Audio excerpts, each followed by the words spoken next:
Let's get physical. It's Jordan here, back again with this week's update on all the physical releases coming to the Nintendo Switch, the 8th of September until the 12th. Let's take a look at what we've got this week. Ninja Gaiden Ragebound is releasing this week, made by the Game Kitchen of blasphemous fame. This is a side-scrolling action game that is heavily part of the Year of the Ninja. Releasing so close to Shinobi, it's just weird, and I like it.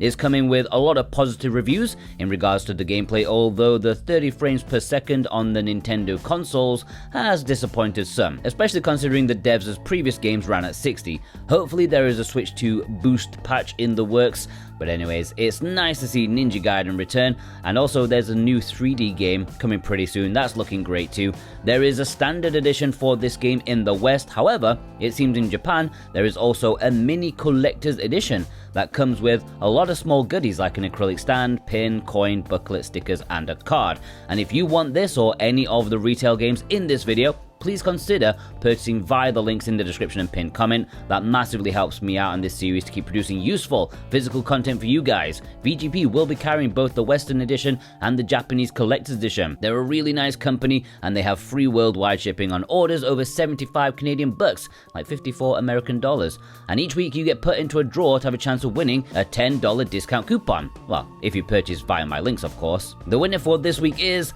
I don't know, because I asked them a bit too late, but I will let you know next week. Next week I will announce both winners for this week and for next week. And as a note, I'm going to be trying something a little bit different this week with the picks of the week. Obviously, Ninja Gaiden got a few picks of the week. Instead of doing it at the end of each game, I'm going to do a roundup after all the games, but before the community spotlight. I just want to see how that goes. I might try it for a couple of weeks, see how it goes, see if it enhances the flow or whatever. Let me know your feedback. What do you think? Alright, what else is this week? Garfield Kart 2 All You Can Drift is releasing this week. It's the third game in the series, the previous two of which sold surprisingly well, probably due to people wanting the memes or buying it on a big discount. But the previous two games have had way more review numbers than you'd think for something so shovelware ready. I'm pretty sure this is going to be as bland as myself, but hey, you know, microids don't care. They're laughing their way to the bank off a cheap IP license. Netherworld is maybe releasing in Europe this week. Something tells me that it won't, but the listing is there on Amazon UK and VGP have it for this week as well, so we'll see. Anyways, this is an adventure game that, let me just quote the blurb, okay? A weird jellyfish handles marriage crisis with alcohol, drugs, sex, blows, and a lot of odd characters. I am curious as to which meaning of blow they're going with there. Each is pretty interesting, but I would prefer to know. Something tells me that this won't be releasing in North America, but as I said, VGP will be carrying copies of the European version. So if you are going through a marriage breakup and you need to run away with a crack lady as you do, then this will be a great outlet for you, and it does look pretty interesting. Bratz Rhythm and Style is releasing this week on Switch, PlayStation 4, PS5 and Xbox, and let's face it, this ain't for most of my audience. It is a rhythm game with clothes customization, which all I will say is, okay, it seems like a solid direction for a licensed tie-in for kids. What else would they do that wouldn't be terrible? Who knows? Alright, let's jump into the low print, limited pre-order releases. Mail Time is Super Rare's latest game, and from the hints they've given about their games that they have until the end of the year, they've got some bangers in the bank. And Mail Time is supposedly a really nice platformer as you explore and deliver letters and packages in a wholesome forest. The only negatives are that it is only a few hours long, which is basically every Super Rare release, and secondly, the box art is the worst kind of Rosie and Jim nightmares from my childhood. I feel uncomfortable looking at it.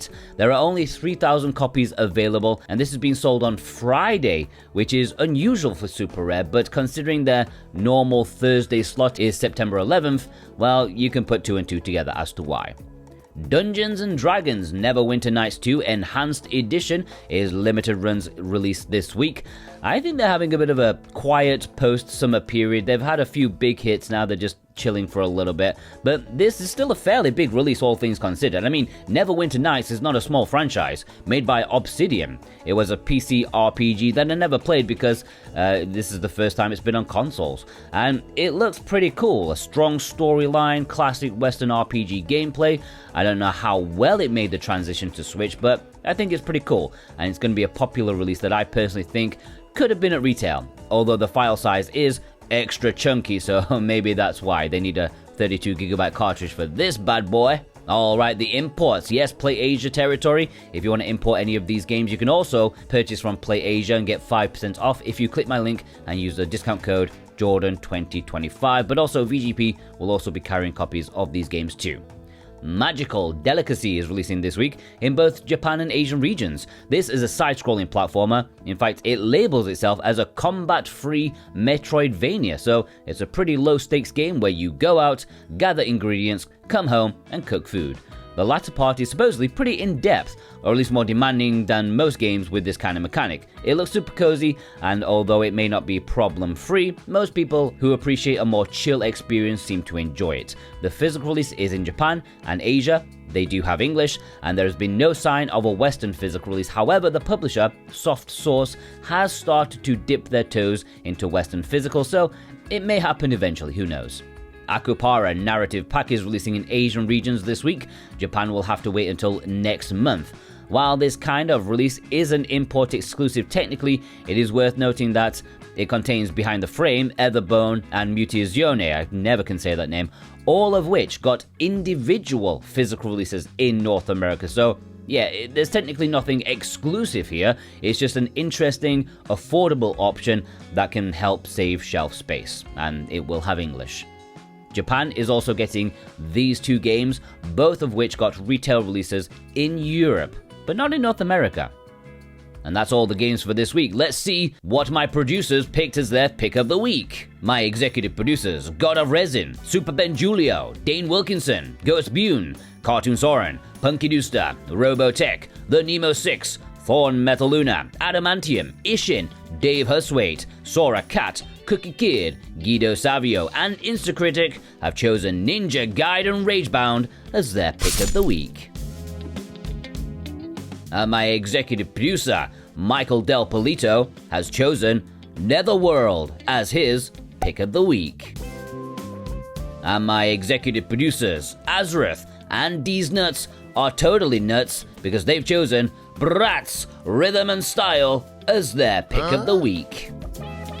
They give me money, who cares? And my executive producers, Josh Foote, Nerdy Sean, Kava Clavacol, and Jeddah Crow have chosen Mail Time as their pick of the week. And my executive producers, Dave Hallworth, Jennifer M, Big Bruno, Wixit, and Lewis K have chosen Neverwinter Nights 2 as their pick of the week.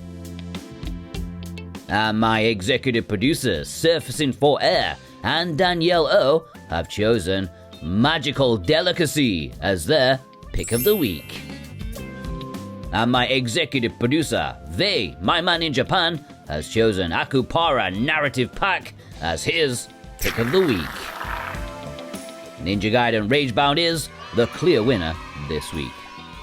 Was that okay? Was that fancy enough? I don't know. I'm a really lazy editor. I don't know what I'm going to show. I'm narrating this, but I don't know what I'm going to show you on screen. What do you think? Let me know. Alright, let's jump into the community spotlight.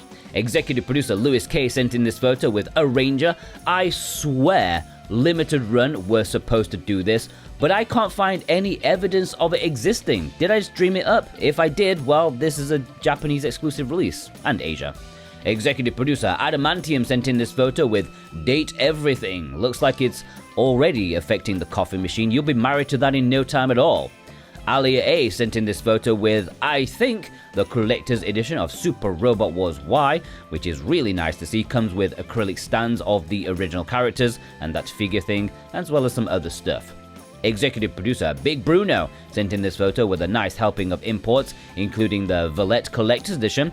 Despite the video I made doing well in terms of views, there's not been that many opinions about it. Usually there's comments about if people like the game or not, but nothing.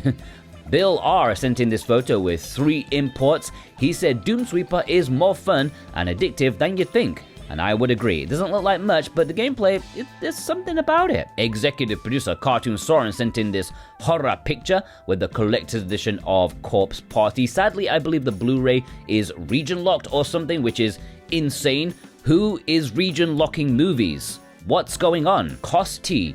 I don't know how you want me to say your name, but I'm rolling with Costi for now. Correct me if I'm wrong. They picked up 4 pretty cool releases. Wonder Boy, Asher in Monsterland. I should put this in my retro compilations video because unbeknownst to me, or at least I forgot, it includes the original game in there too. That's nice. Cultured Weeb sent in this photo, sending in the English cover version of Super Robot Wars Y from Southeast Asia. Very nice game, but a surprising amount of pushback since the series is now getting like official Western releases on the eShop at least. Executive producer Dave Horwath sent in this photo, picking up the now sold out Rebirth 1. Last week, I thought I was wrong about the second game's release date. However, I was half right because the standard edition released last week. However, the collector's edition got pushed back just a little bit. Executive producer D's Nuts sent in these games, the new Daemon X Machina, which actually reminds me heavily of Xenoblade Chronicles X, and I wouldn't be surprised if the devs were inspired by it. Executive producer Feig sent in this photo with Grand Bazaar. Honestly, the more I think about this game, the more I like it. I'd honestly say it is the kind of game that this series needed. It is a remake, but it's so much more than that. It feels really fresh. Executive producer G Bautista 100 sent in this photo. Every game with a strong connection with each other, and I do wonder if they're gonna pick up the recent release of Shoot and Order, which also has a very strong connection with these games too.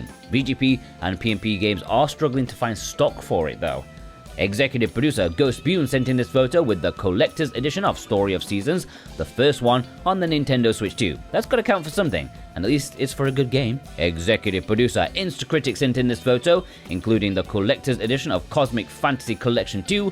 I don't quite get the packaging there. Did the Super CD games get packages like that? Or did Limited Run just have unsold shock boxes lying around? JB in my not sent in this photo with a nice selection of games. I do want to check out Beyond the Ice Palace too, but I heard there's a bit of jank in there that stops it from being really good, but the game looks pretty badass and VGP have it discounted right now. Executive producer Radio to Rancid sent in this photo, sending in Binding of Isaac Repentance. Those games just confuse me. I don't know which one's which. Executive producer Vey, my man in Japan, sent in this photo. I was going to check out Hot Shots Golf for a video, like impressions video, since it looks really cool. I've never played the series before, but I've just been pretty stacked with games, so sadly it had to be declined. I'm sure it's great though.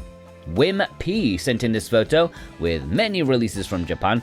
One thing I would like to find more information about is, like, you know, games that are in Japan that we have too, but are they a better version? Is the Japanese release more up to date? I know of a few, but by the time I clicked on about the potential for that, there were just way too many to investigate. Alright, let's have a roundup. Brian G. Bent S.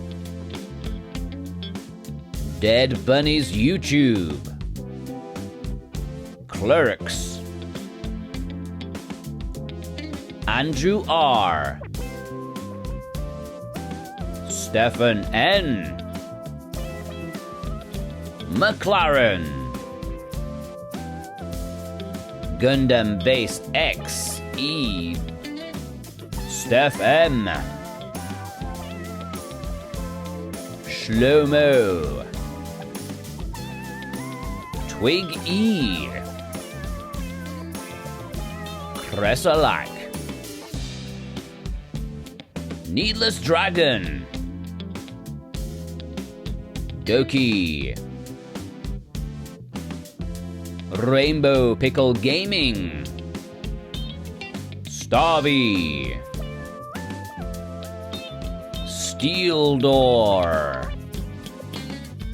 Alright, if you want to send in your photos, the details are on the screen right now. Special thanks to my executive producers, Dane Wilkinson, God of Resin, Brent McLean, Alexander Cato, JCross7776, Punky Dooster, Cartoon Soren, Robotech, Thorn Metal Luna, Vey, Instacritic, Precision Plague, Alex M, Feig, Josh Foote, Ishin, Lewis Cade, Kevin W, Jennifer M, Super Ben Julio, Double Dave, Hustwaite, and Horworth. Wixit, Sora Cat, The Nemo 6, Ghost Bune, G Bautista 100, Rose, Adamantium, Azrith, Jake Vav, D's Nuts, Jeddah Crow, Brotorius, Surfacing for Air, Justin, PDC, Vast Neon, Cookie Kid, Radio to Rancid, Danielle O, Switch Effects, Old Man Murphy, Cava Clavacol, Nerdy Sean, Ligma, Michael Del Polito, Big Bruno, Guido Savio, and my 2 brand new executive producers, Jimmy G and Max Ty. Thank you so much for your support. If you want to join them,